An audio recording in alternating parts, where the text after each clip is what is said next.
The attic smelled like forgotten summers. Musty cardboard boxes stacked like tombstones. Faded snapshots of kids in swim trunks grinning under sprinkler rain. I was elbow-deep in a tangle of yellowed letters when Victor's voice cracked the silence like a gunshot. "Alex, I can't pretend anymore. I've loved you since the day Raymond brought you home." My heart slammed against my ribs, the words hanging heavier than the dust motes dancing in the slanted light. And in that frozen second, I realized the project my best friend had roped me into wasn't about fixing his family's past. It was about unraveling mine. It started innocently enough, the way most disasters do in a place like Elmwood, Massachusetts, a sleepy suburb an hour west of Boston, where maple trees turn the streets into postcard firestorms every fall, and everyone knows your business but pretends they don't. I was 24, fresh out of community college with a half-baked graphic design gig that paid in ramen noodles and false hope. Raymond, my roommate since freshman year at the local state school, was the golden boy. Broad-shouldered, easy laugh, the kind of guy who could charm a parking ticket out of a cop. We'd bonded over bad horror flicks and worse breakups. His with straight girls who ghosted him, mine with guys who couldn't handle the what are we talk. One sticky August evening, as we nursed IPAs on our sagging porch, Raymond slapped my knee with that trademark grin. "Hey man, I need a favor. Dad's got this old family archive. Photos, letters, all that crap from when he and Mom were kids. He's turning the attic into some kind of museum before he sells the house. You're the artsy type. Can you help him sort it? He's not great with tech. And I got this road trip with Jess." I should have said no. Victor Hale was a legend in Elmwood, widower, high school history teacher retired early after a heart scare.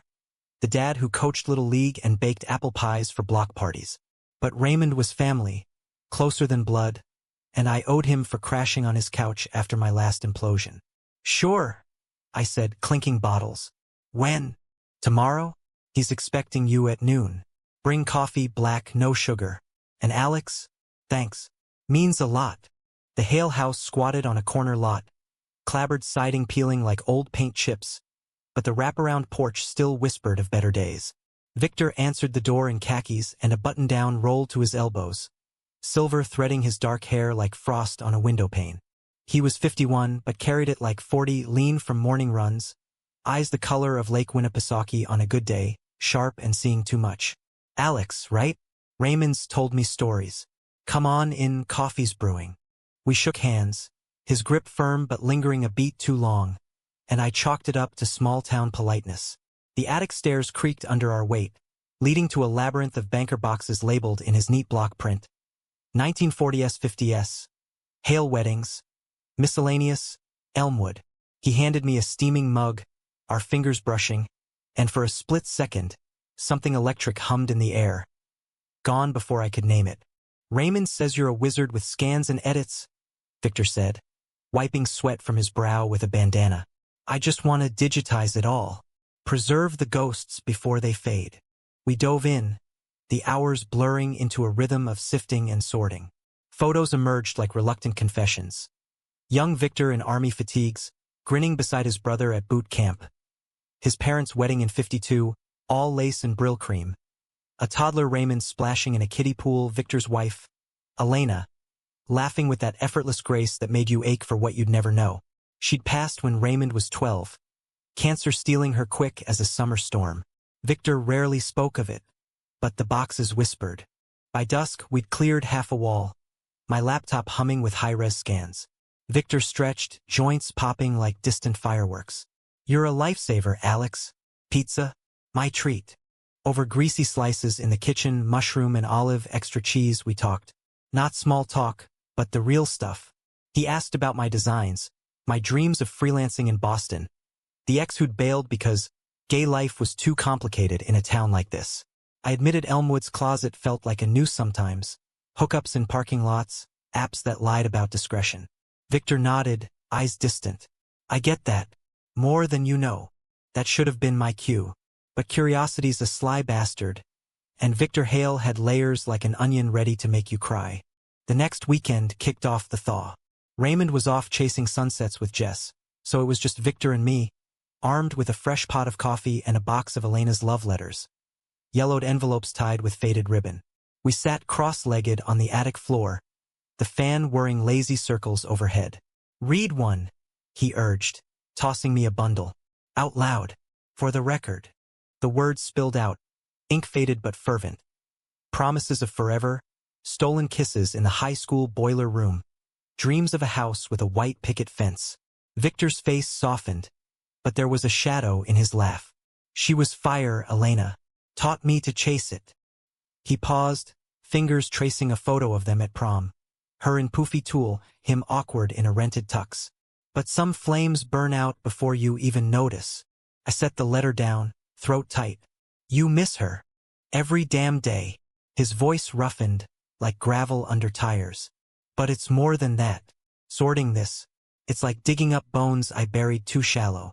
We worked late, the sun dipping low enough to paint the rafters gold.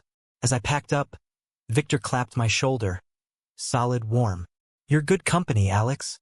Raymond's lucky. I drove home buzzed on more than caffeine. The Hale house lingering in my rearview like a half-remembered dream. That week, texts pinged.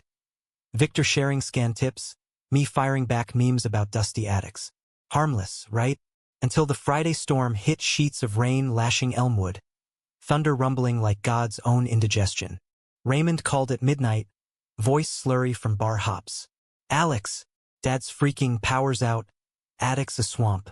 Can you swing by? I'm stuck in Providence. I grabbed a flashlight and my keys, the wipers slapping rhythm against the deluge. Victor met me at the door, drenched flannel clinging, hair plastered like a drowned poet. Traps sprung in the roof, he explained, handing me a bucket brigade. Letters are swimming. We mopped and taped for hours, elbows bumping in the cramped space, laughter bubbling up between curses at the leaks. By 2 a.m., the storm eased to a drizzle, and we collapsed on sleeping bags amid the chaos. Exhausted, exhilarated. The attic felt alive, charged, the air thick with ozone and unspoken things. You ever feel like you're living someone else's script? Victor murmured, staring at the ceiling beams. Moonlight slanted through a dormer, silvering his profile. All the time, I admitted, turning toward him. Our eyes locked, and there it was again. That hum, louder now, vibrating down my spine. Like Elmwood's Got You typed, husband, father, pillar. No room for plot twists. He chuckled, low and rueful. Plot twists. Yeah. Elena used to say I was the straightest arrow in the quiver. Irony of ironies. The words hung, loaded. I waited, breath shallow. He rolled onto his side, face inches from mine. The sleeping bag zipper the only barrier. Alex, there's something I need to. Lightning cracked outside, plunging us into black. When the flicker returned, his eyes were storms of their own, turbulent, terrified. Never mind. Get some sleep. But sleep dodged me like a guilty shadow. Dawn crept in with coffee and awkward silences. The attic drier but the air heavier. We wrapped the session early, Victor waving off my offer to stay. Go live your life, kid. I've hogged enough. As I backed out of the drive, rain-slicked leaves skittering under tires, I glanced in the mirror. Victor stood in the doorway, arms crossed, watching me go. And in that look, part ache, part hunger, I glimpsed the twist he couldn't voice. Fall deepened, leaves carpeting Elmwood in crimson carpets. The air crisp with wood smoke and change. Raymond returned tanned and garrulous, regaling me with jest tales over takeout. Dad says you're a pro attic shipshape. You're in for pie at Thanksgiving, bro. I nodded, forcing laughs, but Victor haunted me. Our texts evolved. Project updates laced with personal barbs, favorite Scorsese flicks. His, Goodfellas. Mine, The Departed, gripes about Elmwood's busybodies. One night, buzzed on cheap red, I typed, "Ever wish you could rewrite your story?" His reply pinged instant. Every page. You? Burn the book and start fresh. We met again mid-October, the attic now a half-ordered shrine. Photos pinned to corkboards, letters filed in acid-free sleeves. Victor had unearthed a trunk of his own youth. Polaroids from 80s road trips, mixtapes labeled in Sharpie. We blasted Springsteen on a battered boombox, voices hoarse from belting Born to Run. You're alive when you sing, I teased, snapping a pic on my phone. Victor mid-note, eyes crinkled in joy. He flushed, snatching the phone. Delete that. I look like a fool. Nah, you look free. That word free unlocked something. As dusk fell, we sat amid the relics, a bottle of bourbon between us. His, aged like secrets.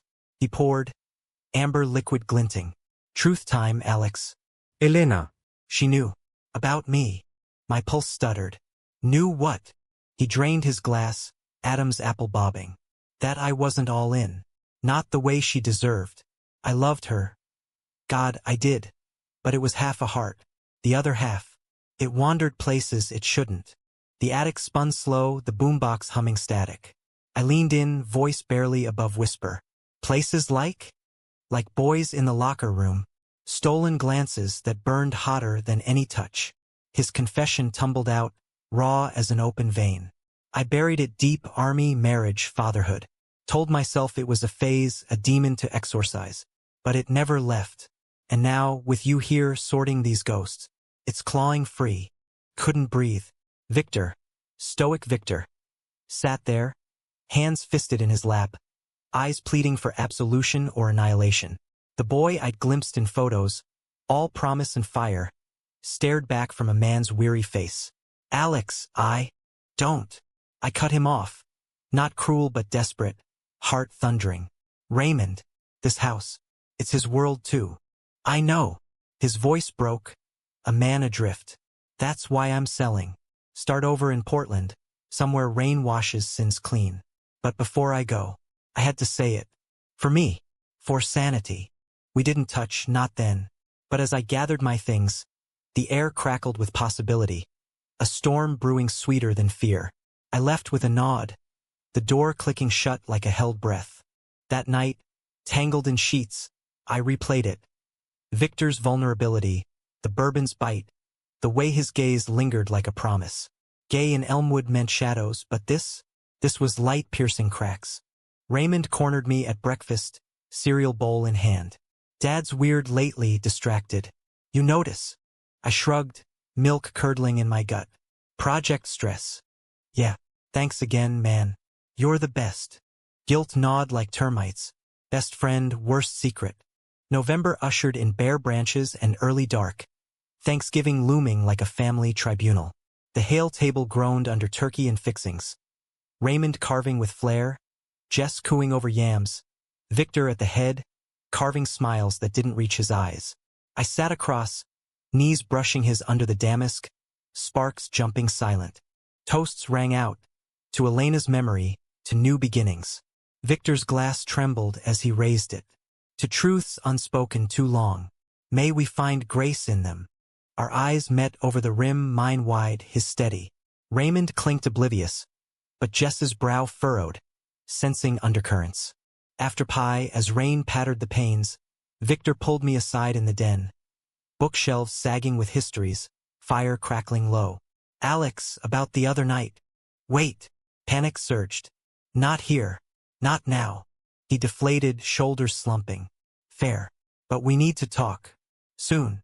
I fled to the porch, coat clutched tight, the cold biting like regret. Raymond found me there, puffing a rare smoke. You okay? Dad's been orbiting you like a moth. Just the project. I lied, smoke curling accusatory. Wrapping up. He nodded, clapping my back. Cool. Love you, man. Love you too. The words twisted like barbed wire. Betrayal's first bloom, sharp, inevitable. The attic sessions resumed in fits, charged now with subtext. We'd work side by side, silences heavy as lead, until one December eve, snow dusting the world white, tension snapped. I can't do this halfway, Victor said, slamming a box shut. Papers rattled like bones. Pretending it's just photos. It's you. It's us.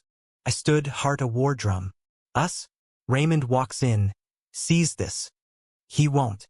Not if we. No. Fury flared, hot and righteous. You're his dad, my friend. This isn't some rom-com. It's ruin. His face crumpled, the teacher yielding to the man. Then go. End it clean. But I didn't. Couldn't. The snow fell thicker, blanketing Elmwood in hush, and as thunder rumbled improbable, I closed the gap, hands framing his face, lips meeting in a kiss that tasted of bourbon and breaking. It was fire, tentative, then consuming. Victor's arms encircled me, solid as oak, pulling me under like a riptide. We broke apart gasping, foreheads pressed, the world reduced to breath and beat. "This is madness," I whispered. "The best kind," he replied, thumb tracing my jaw. We tumbled into secrecy.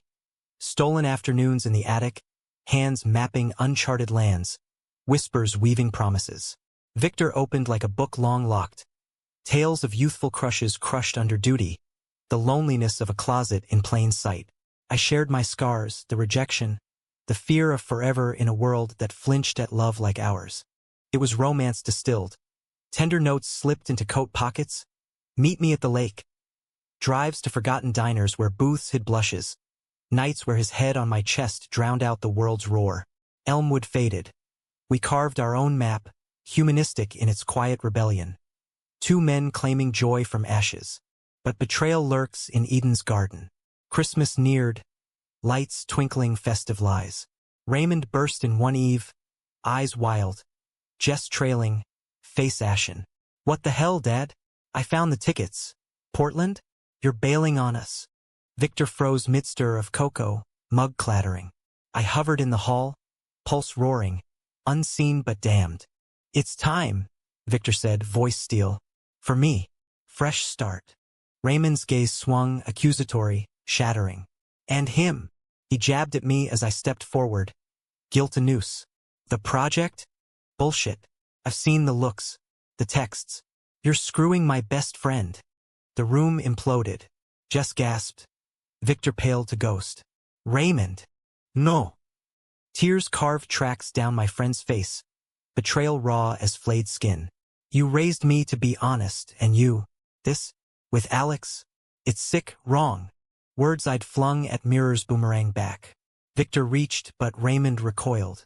"Don't touch me. You're not my dad. Not anymore." He stormed out, door slamming apocalypse. Jess followed, murmuring comforts. Silence swallowed us. Victor sinking to a chair, me adrift.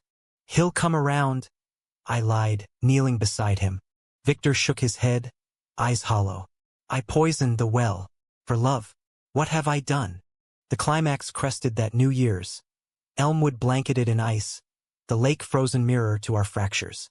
Raymond vanished after Christmas, texts radio silent, Jess pleading space.